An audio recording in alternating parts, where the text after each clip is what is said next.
21 பேரின் உயிரை காவு வாங்கிய திருச்செந்தூர் கோயிலோட கொடிமரத்தின் கதை தெரியுமா உங்களுக்கு? ஆறுமுக ஆசாரியின் தலைமையிலான 21 பேர் கொண்ட குழு திருச்செந்தூர் கோவிலுக்கு கொடிமரம் வெட்ட கிளம்புறாங்க.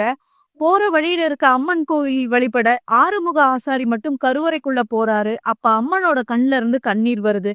அதிர்ந்த அவர் காரணம் கேட்க, உன்னை தவிர இந்த வேலைக்கு செல்லும் எல்லோருமே உயிரோட திரும்ப மாட்டாங்கன்னு சொல்றாங்க. அனைவருமே பொதிகைமலை உச்சியை அடைந்த பிறகு அங்க ஒரு உயர்ந்த சந்தன மரத்தை பாக்குறாங்க. வந்த 21 பேரும் அந்த மரத்தை வெட்ட முயற்சி செய்யறாங்க. கோடாரி அவர்கள் பக்கமே திரும்பி 21 பேரின் உயிரை வாங்கிடுது. அந்த மரத்தில் இருந்த சுடலை மாடனோட சேர்ந்த 21 தெய்வங்களும் ஆறுமுக ஆசாரியை துரத்த ஆரம்பிக்கிறாங்க.